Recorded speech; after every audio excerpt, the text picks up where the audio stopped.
Hello, hello, hello, and welcome back. Just a quick reminder before we get started, there are some things that I am not, and that list of things includes, but is not limited to, a therapist, a psychologist, a counselor, or a mental health professional of any kind. I am not here to diagnose or prescribe anything to you. If you do feel like you are having a mental health crisis of any kind, please check the show notes and find links that can help you along your journey. If you do not feel comfortable doing that, please reach out to a friend, a family member, or worst case scenario, just dial 911. The operators on the other end of the line are here to help people like you and me. With that said, let's begin our show.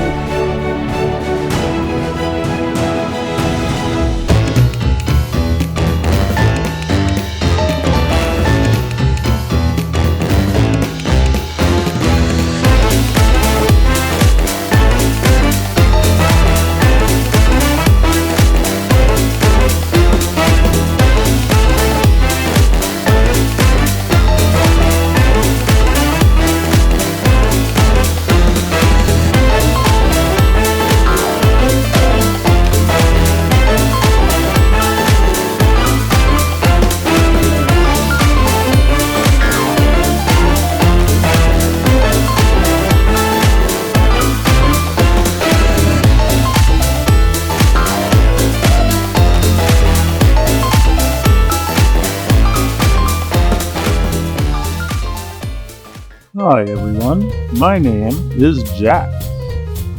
I'm going to be your co-host. And today we're going to talk about life in all of its messy, beautiful, and sometimes coffee-stained glory. Today we're diving into a big one, living in recovery. Yep, that's right. We're talking about what happens when you've already won the heavyweight title against your inner demon, only to realize that they're not exactly ready to retire. No, they're doing cardio and meal prepping for a rematch. Now, I want to be clear, addiction is no joke. It's not just having a few too many on the weekends or binge watching every season of the Great British Bake Off in one sitting. Trust me, I've met people who have been to rock bottom and they send postcards back, and they're going to tell you, it's gritty down there, and there are no souvenir shops. So here's the thing about living with recovery. It's not just about surviving. It's about learning to live again. I'm talking about rediscovering joy, finding purpose, and occasionally Googling, is it okay to feel this happy, or should I be concerned? Spoiler alert, it's okay. Recovery isn't all sunshine and inspirational TikToks. It's filled with triggers that pop up like spam emails. You'll be doing fine, and then bam! Your brain's like, hey, remember that time we handled stress by making those terrible life choices? And you have to calmly remind that addiction monster, yeah, we don't do that anymore, Karen. Recovery is about having those conversations with yourself and winning more of them than you lose. It's about finding healthier coping mechanisms, like therapy, meditation, or, for some people, aggressively knitting scarves for everyone they've ever met. You know, whatever works. To me, the most beautiful and inspirational thing about people in recovery is that they are some of the most resilient, compassionate, loving, and downright hilarious people you're ever going to meet. They've walked through fire and came out on the other side carrying marshmallows and amazing advice. So, if you're watching this and you're on that journey, whether you're one day clean, 1 year, or 1 decade, just know that you are absolutely not alone. And if you're out here thinking, wow, I've never struggled with addiction, good for you, that's amazing. But remember, being an ally is about showing up, supporting, and definitely not saying things like, well, have you tried just being normal? So we're going to talk breakthroughs, setbacks, and everything in between. My goal is that by the end of this episode, you'll see that life in recovery isn't just possible, it's worth celebrating. Recovery isn't easy, but life in it can be surprisingly awesome. Weird? Yes. Awkward? Oh, absolutely.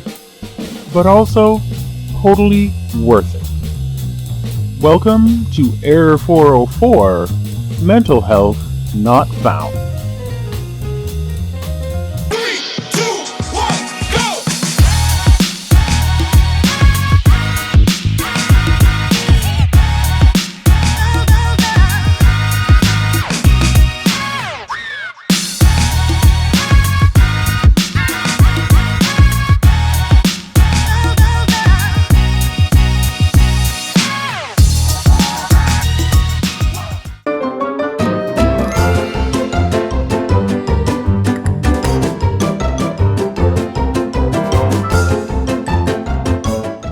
Whoa, forgot how loud parties are. Is the bass supposed to be shaking my spleen? Okay, first sober party. I can do this. I've tackled way harder things than this. Like resisting the urge to yell at my ex when I'm bored. This should be a breeze. Okay, now this is a hurricane of social anxiety. Jesus. Ah, yes. The classic, what do I do with my hands crisis. Oh no. You're my imaginary voice of reason. How do I not look like a lost child at a mall? Oh, simple. Hold something. A cup, a plate, a strategically placed napkin, anything really. People respect the guy with a plate of mini quiches. It says, I belong.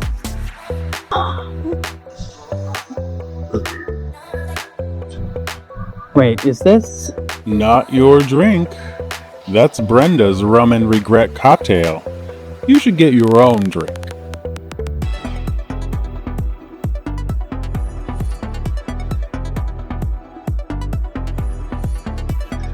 Oh. Look at me. Totally normal. Totally cool. Definitely not panicky inside. Your next challenge? Small talk. Ah, yes. The social gladiator of me. See, the key to small talk, ask questions.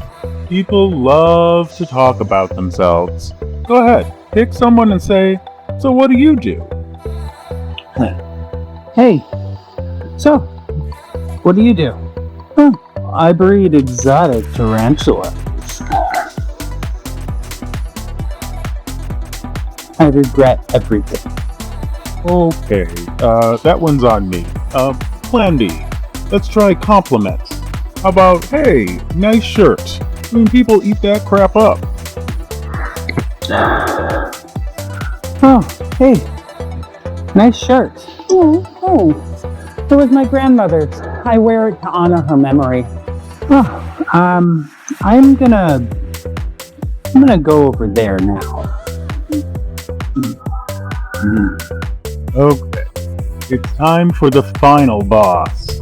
Dancing. Oh, no. Listen, the secret to sober dancing is confidence. No one actually knows how to dance. It's all vibes. Just move like you meant to do that.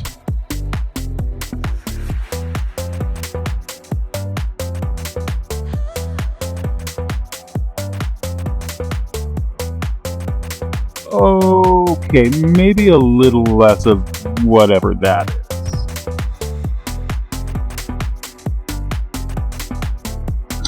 Okay. Alright, this isn't so bad. I don't need alcohol to have fun. I've got rhythm, I've got confidence, I've got... Oh god, I just made eye contact with somebody mid-dance. What do I do? Okay, spin. Just spin away.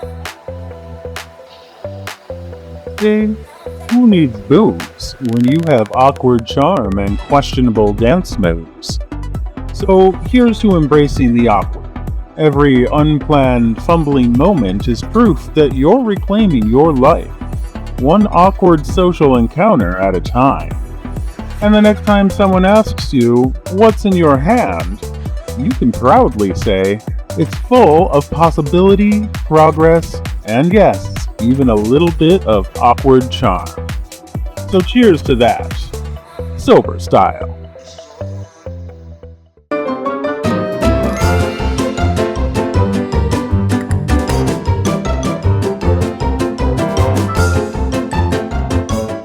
In my different talks with different people who have been through the recovery process, I uncovered something. I guess it was unexpected for me, but when you think about it, it really shouldn't be all that unexpected. What I discovered was that the process of recovery, when you're in recovery, is so multifaceted. It's so incredibly individualized. It's never the same for every person. It's not linear in any kind of way. And this has a multitude of different effects on people and the way that people process recovery. But one common thread that I noticed that kind of goes through everybody, it's not so much what they notice, it's what they can often miss. And these things are really important, I think, in the recovery process. People spend so much time, especially at the beginning of their recovery process, or if they have had a relapse of any kind. And as a quick little side note, and I'm not sure which one of you watching needs to hear this, but hear me. A relapse is not a failure in any way, shape, or form. You didn't lose the recovery game because you had a relapse. It's nothing more than a sidestep. And it's what you take away from that that really matters. So if you have relapsed, if you're watching this and you feel like you have failed because of that, know that relapsing is not a failure. There is no such thing as failure in this process. In fact, I haven't been able to find a single person going through recovery that hasn't had relapses. And I understand that it's very difficult to not feel like a failure when you're you, but please know that it's not in any way a failure.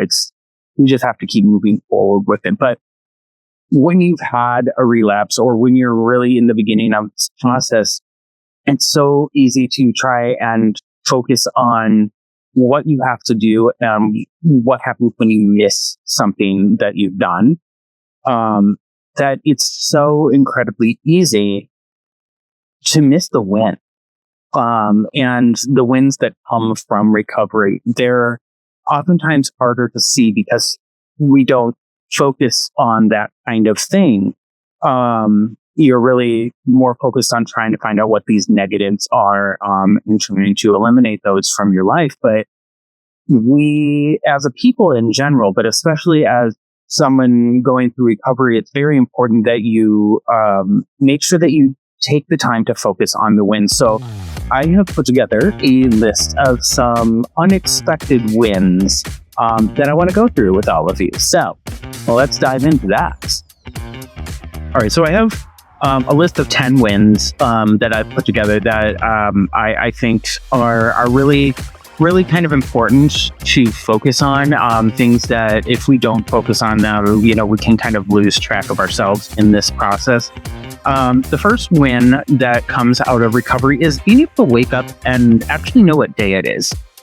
This is something that can really be overlooked, but there's no more wait. Is it Tuesday, or what year is it, or how long have I been out, or anything like that? Being able to wake up and know what day it is, it seems so simple. For the rest of us, like somebody like me who has not actually been through the recovery process, I take for granted the fact that I can wake up and know exactly what day it is. So the second one I want to focus on is that your wallet stops ghosting you. And it's really, it's got to be a great feeling to know that when you're not spending that money towards substances or alcohol or things like that, that you did when you were in that addiction phase of your life, that you suddenly have a little extra money for things like, I don't know, food, maybe even putting into a savings account, whatever the case may be. But having that little bit of extra cash, that extra leeway, can really go a long way. And again, it's something that a lot of us can take for granted. Having that extra little bit in your wallet can be helpful. But when you're in the recovery process, when you first notice that, I've discovered that people really aren't sure quite what to do with it. They're just grateful it's there. And it really helps to realize, kind of a part of what you're missing. The next one I want to talk about is something we kind of touched on in the previous skip, mastering the art of small talk. And even though I've never been through the recovery process myself, I still struggle with small talk. I'm not great at that, but that got more to do with my neurodivergence than anything else. But it means that you actually have to learn the art of social cues and speaking to somebody rather than just repeating the same 3 jokes every time because you were high or you were drunk and you still think they're funny, even though everybody around you has already heard them 10 million times and they're just rolling their eyes. But really having to learn that art small talk is very rewarding from what I'm gathering, and it really makes for an interesting part of the recovery process. And then there's the fact that food actually tastes good. And you realize all of the different things that you like to eat that you never really appreciated before because your taste buds were dulled down by the substances or the alcohol or whatever the case is. And you're realizing that you're in love with certain foods all over again. And then, on the other hand, maybe learning which foods you were eating that you really, really hate. But yeah, learning that food actually tastes good, or at least should have my husband's. That's a good food. And then there's the fact that your liver is going to send you a thank you note. Not literally, of course, but you're going to notice things like more energy, clearer skin, less mysterious bloating that comes from us putting these foreign things in our body. And I'm talking foreign substances, not, objects. That's a whole nother video right there. And you also start to become, I guess, kind of a memory wizard, so to speak. You're not asking yourself, oh God, what happened last night? You're not trying to piece together the events of the evening anymore. You're able to clearly remember, I went out with some friends and did this, that, or the other thing. And you're actually able to hold on to those memories, especially those memories that are going to be so meaningful in your recovery process, those happy memories that you're going to be able to look back on and understand that, hey, this is what life can be in recovery. And especially, if you do have that slip up, if you do have that little relapse, looking back on those memories and building those memories is going to be crucial to being able to get right back on track and know that life is better in recovery. The second one is a bit of a double-edged sword. When I ran this one by a friend, I was reminded that there is a bit of another side to this that I do want to touch on as well in this, but being able to become reliable again. It's almost like a superpower that came back out of nowhere that you used to have, and then it disappeared, and now it's back, and people begin to really trust you. And when you say you're going to be somewhere, they know that you're going to be there. Or when you say you're going to do something, they know that you're going to do it.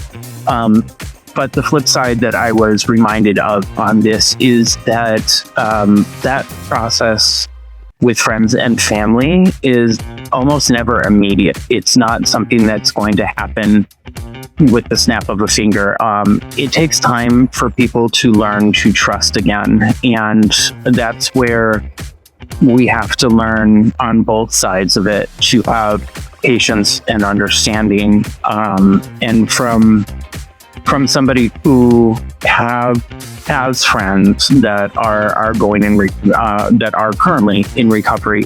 I understand that to an extent I have to be able to have faith that when they say I'm going through this process and they're working on that reliability, I have to be able to give them that opportunity to show me and others that it's really there, that they are going to be that reliable person. Because none of us are reliable 100% of the time. We all, cancel plans on occasion, and things come up and we have to do this, that, or the other thing. But knowing that when somebody says, I'm going to be there or I'm going to do this, that they are actually going to do it, it goes a long way in that process. And if you're the one that is working on that portion and trying to get the friends and family back to that trust level, be delicate with yourself and know that it's not immediate, and that's okay. That's 100% okay. It doesn't have to be immediate as long as you know that you're doing it. That's what matters. This was kind of fun, getting the chance to really relearn what you actually like. As it turns out, you don't actually love that bar. You're not in love with that weird band or that strange activity that you used to do. It was just something that seemed great when you were drunk or when you were high, and you're realizing how, ridiculous it may have been.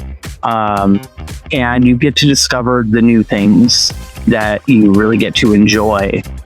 New hobbies, new activities, new places to go, things to see that you maybe never got a chance to do when you were in that addiction phase. And learning these bits of yourself that you feel like maybe you never knew before is absolutely world-changing in so many ways. Even as a person who is not going through it, I'm still constantly learning different things about myself, that, different activities and things that I like. For example, doing all of these videos. I never thought this would be me. It turns out I really love doing this. A really important one, I think, is that your anxiety level goes down. Your anxiety stops jumping you in the morning. You're no longer freaking out when you wake up wondering, what kind of text did I send? Who did I call? Did I get in a fight with somebody I shouldn't have gotten in a fight with? Did I get into an argument with somebody I care about for a stupid reason? No longer having the anxious anxiety issues about what you may or may not have done and not know, and being too afraid to, follow up and see what it could be. Your anxiety level, in this world, let's face it, our anxiety levels always heightened, but let's not add to it. So it definitely brings it down to a stable level. Is there such thing? This one just makes me giggle, and it's discovering the hilarity of sober people watching when you're finally looking at drunk people through, for example, through the lens of a sober person. It's like watching the most bizarre nature documentary you've ever seen, and I'm told it feels really great to be the observer rather than the subject of this documentary.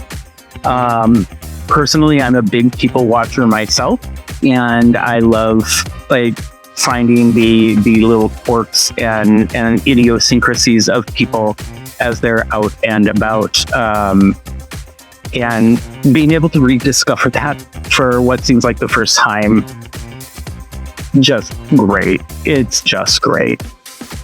I know I said I was going to do 10, but one of my good friends, JD, who has helped me with the outline for this episode, and his knowledge and his advice and everything on this has absolutely been one of the integral things about making sure that I'm hitting all of the correct points for you guys on this. So I did write down an 11th one, and I saved it for the end because I think it's incredibly important. And it was actually just something he said to me, and I not for the life of me remember if this was something that he came up with or if it was something that was told to him at some point. But he said that learning humility is not humiliation. I'm going to say that again. Learning humility is not humiliation. And realizing that you're no further from a drink 20 years sober than someone who's 20 days sober. We're all equal in the end, and anyone can have a setback, no matter how long you've been sober. And so being able to really equalize yourself, regardless of how long you've been sober, whether it's a day, whether it's 100 days, whether it's been a decade, it doesn't matter. You're no further from whatever your addiction was now than you were when you just started the recovery process. And well, it's beautiful. So thank you, JD, for bringing that up to me. So those are the unexpected wins. There's, of course, a million more. But the point I'm really trying to make is that the recovery process, because it's not linear, because everybody has different struggles with it, it's important that we take a step back and we see the little wins, the little things that really help us to push forward with this process, and to help us remember that even if we do take a step to the side and we have a relapse or something doesn't go as planned, that's okay, and that we're teaching ourselves what life can be like, and remembering those good things and those unexpected wins can really help elevate you when you do have those lower moments. So don't forget to pat yourself on the back, because we're all going to make mistakes. Things are going to happen, whether you're in recovery or whether you're not. But people in recovery tend to beat themselves up a lot more over the things that seem like failures or losses. And they tend to overlook more the things that are wonderful and great, the things that they weren't doing before when they were in that addiction phase. So don't forget to pat yourself on the back and know that your progress is your progress, and it takes however much time it takes. And there's no final destination in recovery. You're not trying to get to a specific area. You're just trying to move forward. And I know you can do it.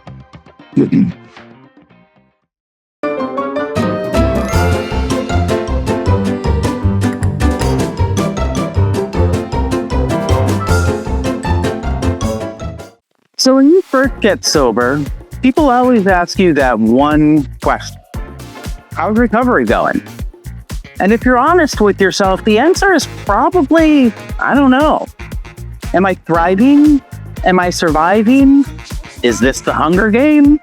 There's no one real easy answer to that question. You see, when you really think about it, recovery is wild. It's like being thrown into a new life entirely, but nobody gave you a tutorial. You're just standing there, blinking into the sunlight, like, okay, so what do I do with my hands now that I'm not holding a drink? Or do people really just talk at parties, like with their mouth holes? But thriving in recovery is 100% possible. It just takes a little bit of strategy. It's like playing chess instead of checkers. You can't just white knuckle your way through it and hope for the best. That's like going on a diet but still living in a house where the fridge is 90% pizza rolls. Now I want pizza rolls. Note for later. But the trick is to build yourself a solid game plan. Surround yourself with people who get it. Find things that actually make you excited to get up in the morning. And this is a big one. Stop treating yourself like a broken version of your old self. You're not a before and after photo.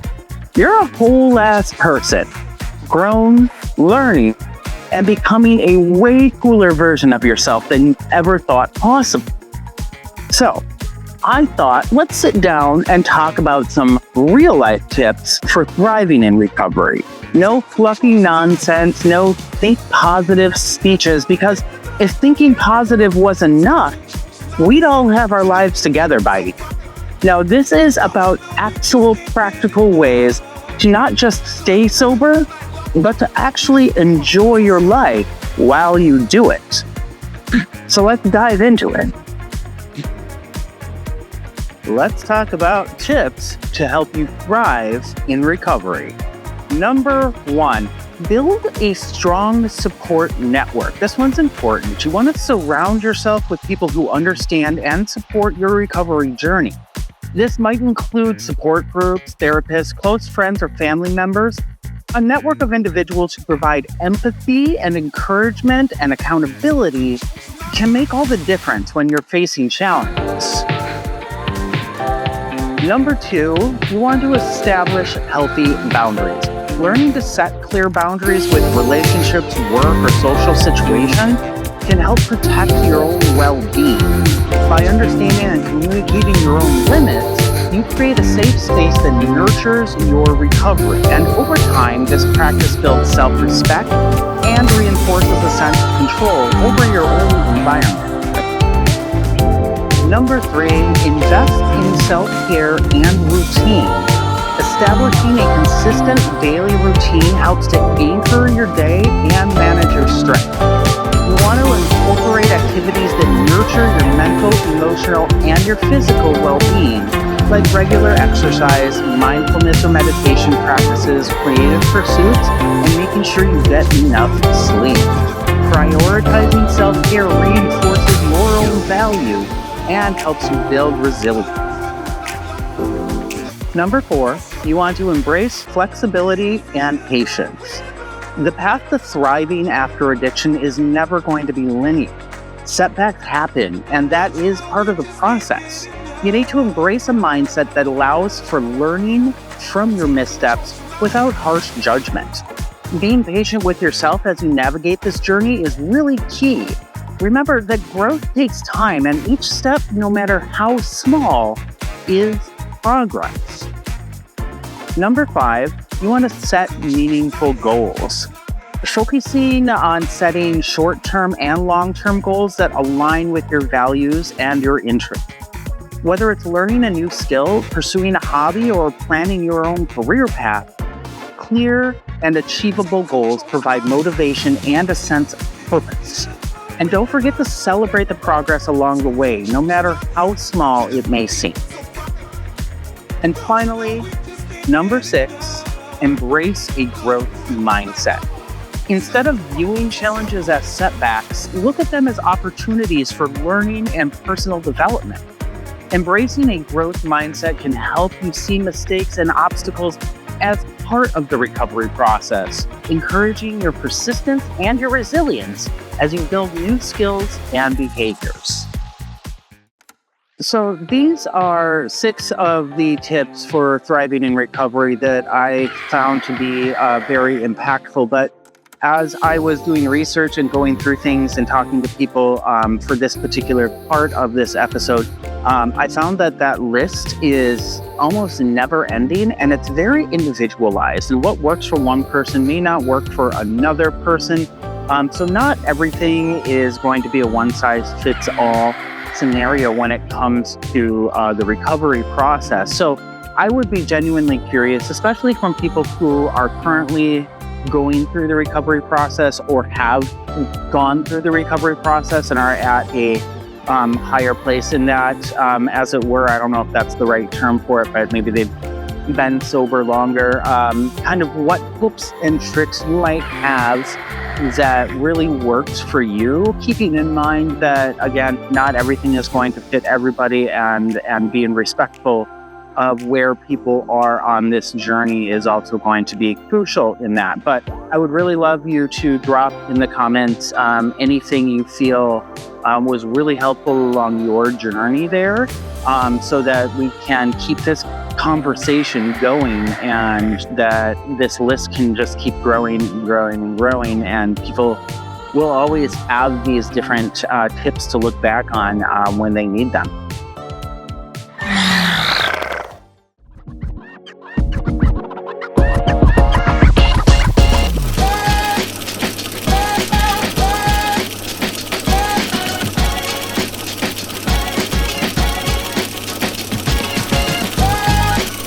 So as we wrap up today's episode, I would like to leave you with a few final thoughts on the wonderfully unpredictable journey of recovery. We've covered a lot of ground, and from what recovery truly means to how it's as unique as each one of us. We talked about how recovery is anything but a straight line. It's more like a roller coaster that sometimes loops, sometimes spins, and sometimes makes an unexpected detour into a fun house full of surprises. One of the things that struck me during our conversations today is that recovery is not a one-size-fits-all prescription. It's personal, it's messy, and it's full of unexpected wins. And yes, sometimes those wins might feel as small as managing to make a cup of coffee in the morning without spilling it, or waking up with a smile on your face. But if you really stop to think about it, those are the little victories that add up to a big, beautiful change. We've also talked about tips for thriving post-addiction, tips that remind us that self-care, healthy boundaries, and even a bit of creative expression aren't just fancy words. They're tools, like a well-worn Swiss Army knife, ready to help you navigate the bumps and the twists and the occasional what on earth just happened moments. And while I may have sprinkled in some humor, I do hope that it came across as a way to keep things light, while acknowledging that recovery is really one of the most serious and most courageous journeys that anyone can embark on. Now, I'm not here to sugarcoat anything. Recovery has its awkward moments, those times when you realize that even though you truly are making progress, some days you still feel like you're trying to solve a Rubik's Cube blindfolded. And that's perfectly okay. It's actually all part of the process. The beauty of recovery is not about being perfect. It's about being real, resilient, and kind to yourself as you learn and as you grow. It's also about learning to celebrate those unexpected wins. Sometimes the best part of recovery is the moment when you notice that you're laughing a little bit more freely, or that you've managed to forgive yourself for a past mistake. Those aren't just fleeting moments.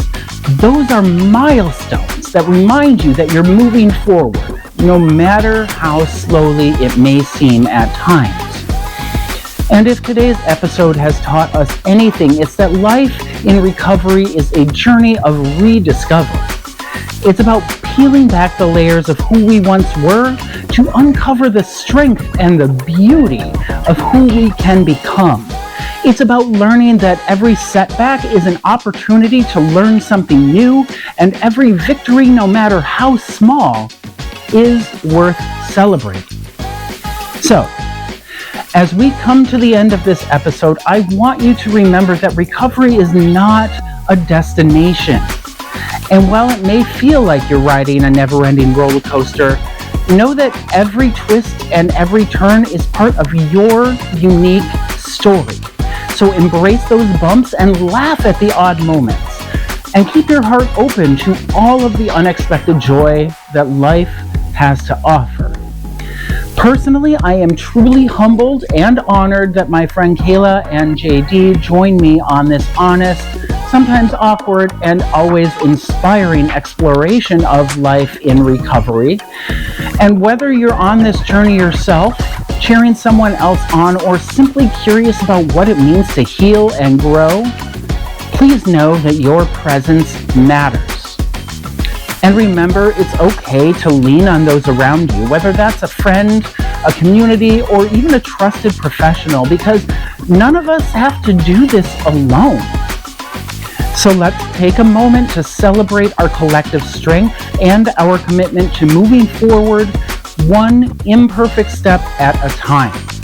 Life after addiction is not just about surviving, it's about thriving, finding meaning in every challenge, and remembering that every day is a new chance to be the very best version of ourselves. And if today's conversation has resonated with you, please consider sharing your story in the comments. Let's keep this conversation going and support one another.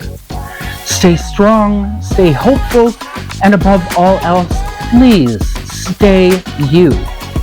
So take care of yourself, and please be kind to yourself. And keep pushing forward, because why? Life is just a movie.